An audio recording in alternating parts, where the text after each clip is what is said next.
আজ আমরা এমন এক রহস্যময় ঘটনার কথা জানাবো যার জট বিজ্ঞানীরা আজও খুলতে পারেননি।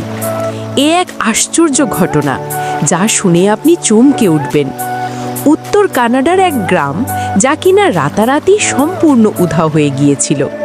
ঠিক শুনেছেন, ইতিহাসের পাতায় এমন বহু অমীমাংসিত রহস্য রয়েছে, কিন্তু কানাডার আঞ্জিকোনি গ্রামের এই ঘটনাটি সত্যিই অভাবনীয়। 1930 সালের নভেম্বরে ঘটে যাওয়া এই ঘটনা আজও বিশ্বজুড়ে আলোচনার বিষয়। আজ থেকে প্রায় 100 বছর আগেকার ঘটনা। উত্তর কানাডার জনমানবহীন বরফের রাজ্যে ছিল আঞ্জিকোনি নামে একটি গ্রাম, যেখানে প্রায় 2000 ইনুইট উপজাতির মানুষ বসবাস করতেন।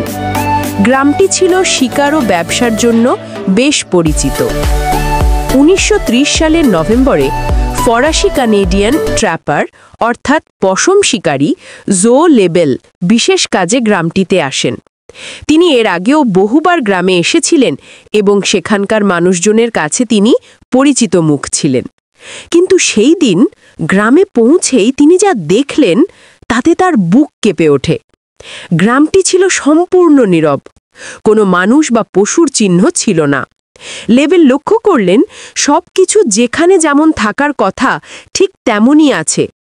খাবার রান্না করার অবস্থায় চুল্লিতে রাখা, জামা কাপড় পরে আছে, এমনকি কিছু বন্দুকও অক্ষত অবস্থায় ছিল। কিন্তু আশ্চর্যভাবে 2000 মানুষের একজনও সেখানে ছিল না। লেবেল আরও দেখতে পেলেন গ্রামের কুকুরগুলো বরফের নিচে মরে পড়ে আছে, আর কবরস্থানের সব কবর খুঁড়ে ভেতরের মরদেহগুলো উধাও। তিনি দ্রুত স্থানীয় রয়্যাল ক্যানেডিয়ান মাউন্টেড পুলিশকে খবর দেন। পুলিশ এসেও ঘটনার কোনো ব্যাখ্যা খুঁজে পাননি।